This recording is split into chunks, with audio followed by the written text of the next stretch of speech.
मुझे किसी पे তো হ্যালো ভিউয়ার্স, কেমন আছেন সবাই? আজকে কথা বলবো সানাম তেরি কসম মুভি নিয়ে।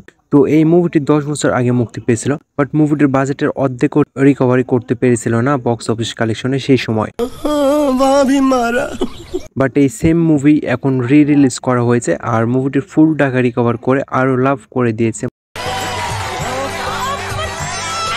বাট কথা হলো কি এমন কারণ যে একই মুভি 10 বছর আগে ফ্লপ, বাট এখন এই সেম মুভি ব্লকবাস্টার? কারণ হইলো মুভিটি তো 100 বাট সেই সময় মুভিটির তো অডিয়েন্সের কাছে পৌঁছাইছিল না, কারণ সেই সময় নতুন কোনো কাস্ট নতুন কোনো নায়ক নায়িকার মুভি আসলে ভারী প্রমোশন লাগতো, নয়তো থিয়েটারে জমজমাট হতো না।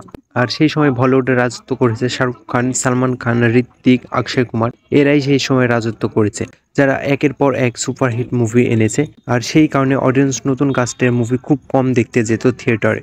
আর এই একটি কারণে মুভিটি সেই সময় ফ্লপ হয়েছিল, বাট এখন সেই ফ্লপের খাতা থেকে নাম কাটে সুপারহিটের তালিকায় নাম তুলেছেন এই সানাম তেরি কসম মুভিটি। তো এখন পর্যন্ত এই সানাম তেরি কসম মুভিটি দেখেননি এমন কেউ থাকলে অবশ্যই কমেন্ট করে যাবেন। আর ভিডিওটি এ পর্যন্তই। সবাই ভালো থাকবেন, সুস্থ থাকবেন, ধন্যবাদ।